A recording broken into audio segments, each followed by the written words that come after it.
তো hello guys, good morning, welcome to my new blog video. ভাই আজকেও সেই জায়গায় চলে এসেছি। এই জায়গাতে ভাই আমি আরেকবার এসেছিলাম, আর তোমাদেরকে তো বলেছিলাম ভাই এখানে আমি মাঝে মধ্যে ঘুরতে আসি। তো ভাই আজকে ঘুরতে চলে এসেছি। তো আজকে বাড়িতে সম্পূর্ণ কাজ টাজ করে চলে এসেছি, একদম কোনো কাজ নেই ভাই। আজকে দুপুরে একদম আমি সব কাজ করে দিয়েছি, আর বৈকালে ভাই ঘুরতে বের হয়েছি। আজকে কোনো কাজ নেই, আজকে আমি একদম ফাঁকা। তাই ভাবলাম যে এদিক থেকে আর কি একটু ঘুরে যাই, মানে ঘুরতে আসি আর কি এদিকে। তাই ভাই চলে আসলাম ঘুরতে, আজকে বৈকালে ঘুরতে চলে আসলাম। আজকে অনেক ফাঁকা, তার জন্য ভাই একদম ঘুরতে চলে আসলাম। তোমরা দেখতেই পাচ্ছ এই জায়গাতে ভাই আমি মাঝে মধ্যে আসি। দেখতে পাচ্ছ আমার পিছনে অনেকগুলো গাছ আছে লাইন লাইন, তোমাদেরকে তো বলেছিলাম এর আগের ভিডিওতে। আর আজকে আমার সাথে ভাই কেউ আসেনি, আমার সাথে একটা ভাই আসে মাঝে মধ্যে, ওই ভাই আজকে আসেনি। ওকে ভাই খুঁজেছিলাম অনেক, কিন্তু ভাই পাইনি। দেখো আজকে আমি পুরো একাই চলে এসেছি। যে এটা হচ্ছে আমার সাইকেল ভাই, আর আমি পুরো একাই চলে এসেছি মাঠের দিকে একদম ঘুরতে, একদম পুরো একাই ভাই, আমার সাথে কেউ নেই। এখানে এসে ভাই আমি একটা দারুণ একটা জিনিস দেখতে পেলাম ভাই, তোমাদেরকে দেখাচ্ছি ভাই, দাঁড়াও ভাই জিনিসটা একবার দেখো। আমি তো তোমাদেরকে বলেছিলাম ভাই এই জায়গাগুলোতে ভাই অনেক সাপ পোকা মাকড় থাকে, কিন্তু ভাই আজকে দেখো ভাই একদম তোমাদেরকে প্রুফ করে দিব যে সাপ ভাই আজকে একটা অনেক বড় ভাই সাপের কলস দেখতে পেয়েছি। তোমাদেরকে দেখাচ্ছি ভাই, দাঁড়াও সাপের কলসটা দেখাচ্ছি ভাই, দেখো একবার। এই যে ভাই তোমরা দেখতে পাচ্ছ এটা হচ্ছে সাপের কলস ভাই। এটা ডারহাস সাপ হবে মনে হয়। ডারহাস সাপ না ভাই, সাপের কলস ছেড়ে দিয়ে চলে গেছে। তো আমি ওখানে যাব না দূরে, এগুলোতে ভাই বিশাল জল আর কাদা হয়ে আসে, আমি ওখানে ভিড়ে যাব না। আর ভিড়ে গেলেও ভাই প্রচণ্ড রিস্ক আছে, আমি অতটা সেফটি নিয়ে আসিনি, কারণ এগুলোতে ভাই খুবই ভয়, কখন সাপ পোকামাকড় বের হয়ে যাবে তার কোনো ঠিক নাই। তার জন্য ভাই আমি ভিড়ে যাব না। তো সাপের কলসটাকে তো তোমরা দেখলে ভাই অনেক বড়, এগুলোতে অনেক সাপ পোকামাকড় থাকে, গোমা বড়া, তারপর ডারহাঁস বেশি থাকে আর কি, এগুলো থাকে আর কি। তো খুবই সাবধানভাবে আর কি চলতে হয়। প্রথমে তো ভাই আমি ভেবেছিলাম যে ওটা মানে সাপে হয়, সাপ মানে কলসটাকে দেখে ভাই আমি ভেবেছিলাম একদম পুরো সাপে হয়। তো আমি আর কি দেখে প্রথমে থরে গেছিলাম যে এত বড়ো সাপ ভাই ধানবাড়ি প্রথমে। তারপর আমি ধীরে ধীরে গেলাম, ধীরে ধীরে গিয়ে দেখছি মানে দূর থেকে আর কি দেখছি যে এটা সাপ নয়, এটা সাপের কলস হয় আর কি। তা প্রথমে তো ভেবেছিলাম যে সাপে হয় আর কি, সাপে হয় মনে হয় প্রথমে ভেবেছিলাম। আজকে না ভাই একা একা ঘুরতে চলে এসেছি ভাই, আজকে একটু ভালো লাগে না, মানে একা একা ঘুরতে আসলে একটা কেমন যেন একটা ফিল হয় না, ওরকম ফিল হয়েছে, মানে খুব বোরিং আর কি। আজকে আমি কিছুই ভালো লাগে না, মানে কেমন, মানে দু তিনজন আসলে মানে সঙ্গী থাকলে আর কি ভালো হয়। তো ভাই সঙ্গী তো নাই, কেউ তো ভাই সঙ্গ দিবে না এখন, সব তো ভাই এখন বড় লোক হয়ে গেছে, আমি ভাই গরিব মানুষ, আমার সাথে কে সঙ্গ দিবে। একটা ভাই ছিল ভাই সঙ্গ দেয়, ওই তো ছোটো বাচ্চা ভাই কোন দিকে চলে যায় তার কোনো ঠিক ঠিকানা নাই। আর আমি এখন একাই ভালো লাগছে না আর কি, মানে কেমনই লাগছে। তো কিছুক্ষণ পর আর কি, বেশিক্ষণ থাকবো না এখানে, তো কিছুক্ষণ পর আর কি বাড়ি চলে যাব। বাড়িতে বসে থাকবো ভাই, ভালো লাগছে না এদিকে, মানে একা মানে ঘুরতে আসলে দু তিনজন থাকলে একটু গল্প সল্প হয় আর কি, ভালো লাগে আর কি। একাই আসলে কার সাথে গল্প করব, তোমাদের সাথে এখন একটু শেয়ার করছি গল্পগুলো। তো এটা আর কি হচ্ছে কিছুটা টাইম পাস হচ্ছে। আর ভাই আজকে বাড়িতে ভাতটা রান্না করিনি, আজকে তোমাদের হয় আমাদের দিকে আর কি বালক সেবা হয়। তো বালক সেবা ভাই খিচুড়ি রান্না করেছিল, ওখানে গিয়েছিলাম খিচুড়ি খেতে ভাই গিয়েছিলাম। তো খিচুড়ি খেয়েছি ভাই, খিচুড়ি খুবই আর কি টেস্ট হয়েছিল, খিচুড়ি খেয়ে খুবই ভালো লাগলো আমাকে। তো খিচুড়ি খেয়ে দিয়ে কাজ তো নেই, তার জন্য ভাই চলে আসলাম এদিকে একটু ঘুরতে একাই। এই একটা আমার সাথে একটা বাচ্চা, মানে আমার সাথে একটা ভাই আছে, ওকে খুবই খুঁজলাম, তোকে আর কি পেলাম না, ও মনে খেলতে চলে গেছে। তার জন্য ভাই একাই চলে আসলাম, ভাবছি একটু ঘুরে আসি, কি আছে নাকি, একটু ঘুরে আসি একাই। আর হ্যাঁ ভাই, তোমাদের দিকে কি ধান কাটা শেষ হয়ে গেল, না ধান কাটা শুরু হয়েছে, বা না ধান কাটা মানে অর্ধেক হয়ে গেছে আর অর্ধেক আর কি, অর্ধেক আছে আর অর্ধেক হয়ে গেছে, মানে তোমাদের দিকে কেমন আর কি পরিস্থিতি কেমন? আমাদের দিকে তো ভাই এখন কেবল শুরু হয়েছে, মানে এক দুজন হয়তো ধান কাটছে, আর বাকিগুলো এখন আর কি শুরু করিনি। ধান মোটামুটি আর কি পেকে গেছে, তাও আর কি শুরু করিনি। হয়তো যে আমাদের যে নবান্ন হয় বাঙালিদের, নবান্ন খেয়ে আর কি কেউ আর কি শুরু করবে মনে হয়।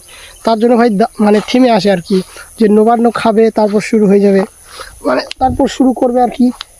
এখানে বসবো তো কি নোংরা আসে নাকি? না গাইস, নোংরা নেই। আমি ভেবেছিলাম ওখানে নোংরা আছে, তো বসতে চাইছি, তো বসতে হবে আর কি, তো বসতে চেয়েছিলাম, দেখছি হঠাৎ করে নোংরা নাকি। তো নোংরা নয়, ঘাসগুলো আর কি মারা গেছে। তো তোমাদের দিকে কেমন আর কি ধান কাটাকাটি, আলু লাগালাগি কেমন? আমাদের দিকে তো ধান কাটা শুরু হয়নি এখনও, আলু কী লাগাবে গাইস? ধান মোটামুটি এখনও আর কি এক সপ্তাহ পর আর কি সবাই কাটতে শুরু করে দেবে। এই যে দেখো আমি ধানের জমির মিডিলে আছি ভাই, একটা যে মাঠের মিডিলে আছি, আমার পাশে চারিদিকে ধানের গাছ আছে। এখন ধান প্রায় পেকে গেছে, কারো কারো তো অর্ধেক পাকা আর অর্ধেক কাঁচা হয়ে আছে। তার জন্য আর কি ওরাও থেমে আসে যে নবান্ন হবে, তারপর আর কি ধান টান কাটবো। তো আমরা দুটো জমি আর কি ধান কেটে ফেলেছি আর কি, কারণ ওগুলো ভাই পেকে গেছে তো কাটতে হবে ভাই। আর যদি খুবই দেরি করে দাও তাহলে আবার ধানটা নষ্ট হয়ে যাবে, মানে ধানটা অটোমেটিক আর কেমন হয়ে যায়, মানে তখন খুবই আর কি ধানটা ঝরবে আর কি, ঝরে পড়ে যায় যখন খুবই আর কি পেকে যায়। তার জন্য আর কি ঠিক সময় আর কি কেটে নিয়েছি, নাহলে আবার এবার আর কি আমরা দুটো জমি যে কেটেছি ধান, এগুলো ভাই আর কি অনেক আগে কেটে ফেলেছি। নাহলে আমরা প্রতি বছর সবথেকে লাস্টে ধান কাটি, মানে সব কিছু লাস্টে। মানুষের ভাই ধান কাটা মানুষ ধান বাঁধবে আর আমরা ধান কাটবো, আর মানুষ ধান ধুয়ে বাড়িতে নিয়ে যাবে আর আমরা তখন ধান বাঁধবো। সব দিকে ভাই আমরা লাস্টে। তারপর আলু, মানে বুঝতে পারছো, ধান যারা আগে কাটবে আর কি, তারা তো আগে আর কি আলু টালু গেড়ে দিবে।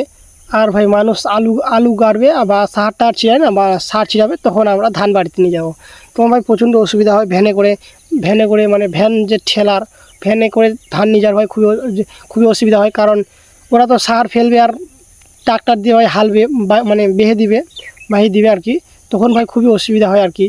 তো তার জন্য এবার প্রতি বছরই কম হয়। তো তার জন্য এবার ভাই আমরা ভেবেছি যে এবার আমরাও আর কি আগে ধান কাটবো, তাহলে এতটা অসুবিধা আর কি হবে না। তার জন্য আর কি দুটো জমি আর কি আগে ধান কেটে ফেলেছি আর কি, নাহলে ভাই প্রচণ্ড অসুবিধা হয়। তো আমি এখন একটা ছায়া আর কি, একটা খেজুর গাছের ছায়া আর কি বসে আছি, প্রচণ্ড রৌদ্র লাগছে।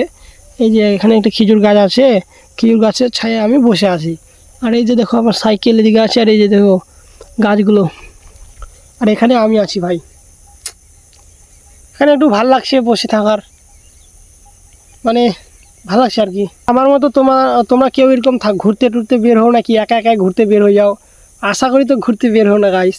তোমাদের তো মনে হয় বন্ধু টন্ধু আছে, নাই করে 5-6 জন হবেই, 5-6 জন মিলে ঘুরতে বের হয়, তোমাদের এনজয় হয় আমি জানি। 5-6 জন মিলে ভাই বের হলে এনজয় হবে, এটা হয় আমিও জানি। কিন্তু আমি ভাই একা ঘুরি, কারণ কেউ নেই ভাই ঘোরার মতো আমার সাথে। সব তো ভাই কী বলবো আর, মানে কেউ নেই। তার জন্য ভাই আমি এখন এখানে আছি, এখন তোমাদের সাথে গল্প করছি, ঠিক কি না? তোমাদের সাথে গল্প করছি। আর আমি মায়ের সাথে মাঝে মধ্যে ভিডিও বানাই, মানে আমি বানাই আর কি, আমিও বানাই, মাও বানাই, মানে মাকেও আর কি উঠাই ক্যামেরাতে। ভালো লাগে আর কি আমাকে, মানে দুজন মিলে ভিডিও বানাও, মানে দুজনে একটু ভিডিওতে দেখানো আর কি, ভালো লাগে আর কি। ভালো লাগে কারণ আমার সাথে তো কেউ নেই না, তার জন্য ভাবছি যে একা কোথায় বানাবো, মানে একা আমাকেও একটা মানে কেমনই লাগে যে শুধু আমাকে দেখাচ্ছে ক্যামেরাতে। তার জন্য ভাই মানে কেউ নেই আমার আশেপাশে, তো তার জন্য আমি আমার মাকে আর কি ক্যামেরাতে উঠে নিই, মা বা দিদাকে তো উঠাই মাঝে মধ্যে, তোমরা তো দেখতে পাও আর কি। আমার মাও আছে ক্যামেরাতে, আর দিদাও আছে, হ্যাঁ দিদাও আছে, আর আমি আছি ভাই। আমরা 3 জন আছি, আর ওই একটা ছোট ভাই থাকে। তো ওটা ভাই আমার নিজের ভাই না, ওটা আমার পাশের বাড়ির কাকার ছেলে হবে। তো ওকে আমি মাঝে মধ্যে নিয়ে আসি। তো ছেলেটা ভাই কোথায় চলে গেছে, আছি খিচুড়ি টিচুড়ি খেয়ে। ওদের বুঝতে পারছো ভাই, বাচ্চা সং, ওদেরও হয় ওরকম গ্যাং আছে, পুরা এনজয় হয় ওদের ভাই, শুধু আমারই এনজয় হয় না। মানে কি বলবো আর, একাই ঘুরতে আর কি কেমনই লাগে। এই যে এখন এখানে বসে আছি, পুরো ফাঁকা মাঠ। মাঝে আমাদের দিকে কেমন ধান কাটা শুরু হয়েছে জানো? আমি ওই একদম দেখতে পাচ্ছি অনেক দূরে, ওখানে আর কি 4-5 জন ধান কাটছে, মানে একটা জমিতে আর কি 4-5 জন ধান কাটছে। আর ওদিকে আস্তে আস্তে আর কি দেখলাম যে 1-2 জন কাটছে। আর আমার পিছনে একদম অনেক দূরে ভাই, অনেক দূরে দেখতে পাচ্ছি ওখানে ধান। আশা করি ধানে কাটবে, এখন তো কোনো জমিতে কাজ নেই, আশা করি ধানে কাটবে, ওখানে ধান আছে। আর কোথাও এখনও ধান কাটা শুরু হয়নি, মানে ছুটছাট যাকে বলে, ছুটছাট ধান কাটা আর কি শুরু হয়েছে। মানে আমাদের আর 7 দিন পর, একদম টোটাল একদম 7 দিন পর ভাই পুরো একদম সবাই ধান কাটা শুরু করে দিবে। কেউ দেখবে যে নিজে কাটছে, কেউ দেখবে যে গাড়ি ঢুকে দিয়েছে, কেউ দেখবে যে মেশিন ঢুকে দিয়েছে, মানে কার কোনো ঠিক নাই। একদম যেই দিয়ে পারে একদম কেটে একদম ফেলে দিবে, একদম সাফা হয়ে যাবে, দুদিনের মধ্যে মাঠ একদম সাফা হয়ে যাবে ভাই। তার জন্য আমরা আগেই আর কি ধান কাটা শুরু করে দিয়েছি, কারণ আমাদেরকে তো বাড়িতেই ধান কাটতে হবে না, তার জন্য আগেই ধান কাটা শুরু করে দিয়েছি। বন্ধুরা আমি এখন আর এখানে বেশিক্ষণ থাকবো না, কারণ আমাকে একা আর ভাল লাগছে না, 2-3 জন থাকলে ভাই ভাল লাগে, ভিডিও বানানোর একটা ভাল লাগে আর কি। আর মানে একটা মজা লাগে আর কি, গল্প করাটাও ভালো লাগে। তো আমি এখন একাই আছি এখানে, তো আমি এখন বাড়ি যাব আর কি। তো আমি এখন বাড়ি যাব। তো তোমাদের ভিডিওটি কেমন লাগলো, যদি ভালো লাগে তো লাইক করে দাও আর চ্যানেলটিকে সাবস্ক্রাইব করে দাও। টাটা বন্ধুরা, আবার দেখা হচ্ছে পরের ভিডিওতে।